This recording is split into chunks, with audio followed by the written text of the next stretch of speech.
प्रिय दर्शकों और श्रोताओं, जय सिया राम, जय श्री कृष्णा। मैं हाजिर हूँ आपके सामने दिनांक 30 अक्टूबर 2021 वार शनिवार का दैनिक पंचांग लेकर। दैनिक पंचांग में आप रोज सुनते हैं तिथि, वार, योग, नक्षत्र, करण, भद्रा, दिशा, सूल, वर्त, पर्व, त्योहार और चौगड़िया मुहूर्त की विशेष जानकारियाँ। मुझे उम्मीद है कि दैनिक पंचांग सुनने से आपको किसी न किसी रूप में ज़रूर ही लाभ होगा।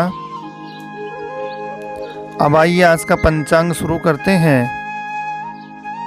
मानव स्वभाववश किसी प्रकार की भूल या त्रुटि रह जाए तो आप क्षमा करेंगे, ऐसी मेरी उम्मीद है। भारतीय संवत को जाने तो विक्रम संवत 2078 का, शक संवत 1943 का, हिजरी संवत 1443 का। संवत का नाम राक्षस है। सूर्य भगवान दक्षिणायन में चल रहे हैं इस समय। सूर्य उदय का समय सुबह 6:39 रहेगा। सूर्यास्त का समय सायंकाल 5:43 रहेगा। ऋतु हेमंत ऋतु इस समय चल रही है। चंद्रमा की बात करें तो कर्क राशि में चंद्रमा रहेंगे दोपहर 12:51 तक। बाद में चंद्रमा सिंह राशि में रहेंगे। जिन राशियों को आज चंद्रबल है वे है राशि वृषभ, कर्क, कन्या, तुला, मकर, कुंभ के जातकों को आज चंद्रमा शुभ रहेगा। अपने जन्म नाम से या फिर प्रसिद्ध नाम से चंद्रमा देखना चाहिए, दोनों ही शास्त्र सम्मत हैं। भारतीय महीना कार्तिक महीना चल रहा है, पक्ष कृष्ण पक्ष है। तिथि आज नवमी तिथि है, दोपहर 2:46 तक। बाद में तिथि दसवीं रहेगी। नक्षत्र अश्लेषा नक्षत्र है, दोपहर 12:51 तक। बाद में है मघा नक्षत्र। अश्लेषा मघा दोनों ही गणांत नक्षत्र हैं। इनमें जन्मे बालक बालिकाओं की ग्रह शांति कराना उचित रहता है धर्मशास्त्र के अनुसार। योग शुक्ल योग है। करण गर और वणिज नाम के करण है। दिशाशूल आज पूर्व में रहेगा। चंद्रमा उत्तर में है दोपहर 12:51 तक। बाद में पूर्व में है। जब भी कोई विशेष यात्रा करते हैं तो दिशाशूल चंद्रमा का ध्यान रखें। दिशाशूल पीठ पर या बायां श्रेष्ठ है। चंद्रमा सामने या दाहिना श्रेष्ठ है। बाएं में शुभ नहीं होता है चंद्रमा। पीठ पीछे का भी चंद्रमा शुभ नहीं माना गया है। बात करेंगे भद्रा की तो आज भद्रा नहीं है किसी भी प्रकार की। आज पंचक भी नहीं है। चौगड़िया मुहूर्त की बात करते हैं तो अभिजीत मुहूर्त 12 से 1 के मध्य ही माना गया है, शुभ और श्रेष्ठ है। राहु काल का समय आज सुबह 9 से 10:30 बजे तक है, जो शुभ नहीं होता है। राहु काल के समय में भूलकर भी कोई नया कार्य नहीं करना चाहिए। जी हाँ, धर्मशास्त्र कहते हैं कि चौगड़िया मुहूर्त की जब हम बात करें तो सूर्योदय से शुरू होता है चौगड़िया मुहूर्त, जिसमें सायंकाल तक जो शुभ और अशुभ चौगड़ियों का धर्मशास्त्र में वर्णन है वह मैं आपको बताऊं। सूर्योदय से 8 बजे तक काल का चौगड़िया है। 8 से 9:24 तक शुभ का है। 9:24 से 12:10 तक रोग उद्वेग का है।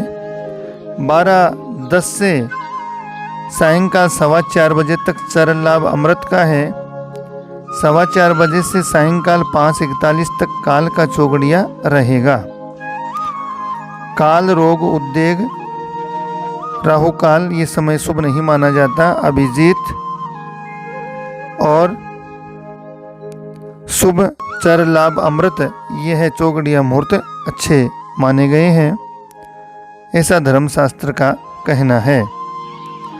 कार्तिक महीने के बचे व्रत पर्व त्योहारों पर दृष्टि डालें तो 21 अक्टूबर से 19 नवंबर तक कार्तिक महीने का समय है। 1 नवंबर को रमा एकादशी का व्रत है। कार्तिक महीने के कृष्ण पक्ष की 11 है ये। गोवत्स द्वादशी भी है।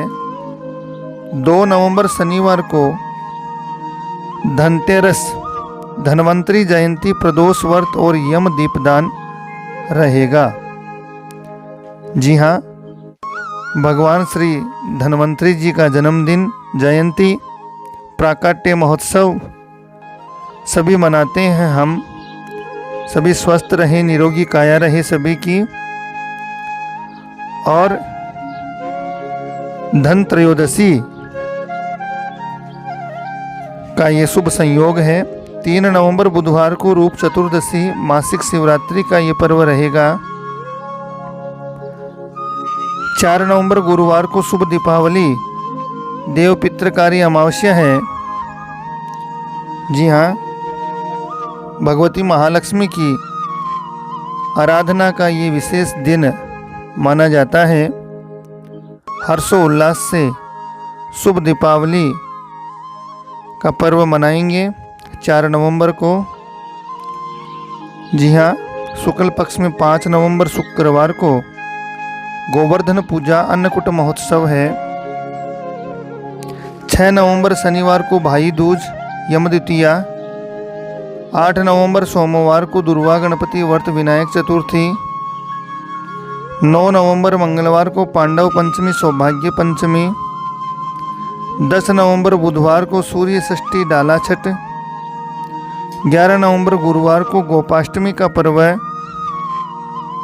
गौ माता की पूजा का विशेष महात्म्य माना गया है। कार्तिक शुक्लाष्टमी को गोपाष्टमी के रूप में ये पर्व मनाया जाता है। गाओ विश्वस्य मातरः है। भगवती गौ माता साक्षात विश्व की माता मानी गई है। गौ माता की अनुपम कृपा रही है हम सब पर। भगवान श्री कृष्ण स्वयं नंगे पांव गौ माता को वन वन में चराया है। गोविंद नाम पड़ा उनका इसी प्रकार से। निश्चित ही इस दिन सभी सनातन धर्मावलंबियों को गौ माता की पूजा करनी चाहिए। ये संकल्प करना चाहिए कि गोवंश का संरक्षण हो। गौ माता की हालात जो इस देश में यत्र तत्र सर्वत्र दयनीय स्थिति होती जा रही है, यह शोभा नहीं देता है। यह हिंदू धर्म, सनातन धर्मावलंबियों के लिए शुभ संकेत नहीं है कि गौ माता का अपमान हो। जब जब भी गौ माता का अपमान हुआ है यत्र तत्र सर्वत्र, तो विश्व में अनेक अनेक प्रकार की भारी संकट देखे गए हैं। अनेक प्रकार की विपदाएं आती है अचानक। इसलिए गौ माता में सभी देवी देवताओं का निवास है, ऐसा धर्मशास्त्र का कहना है। हमें हमारी प्रगाढ़ अगाढ़ सच्ची श्रद्धा और भावना से गौ माता की सेवा पूजा का संकल्प लेना चाहिए। एक दिन गोपाष्टमी को पूजा करके हम इतिश्री कर लें यह अच्छा नहीं। गोपाष्टमी को तो हमें संकल्प करना है कि आज के दिन से हम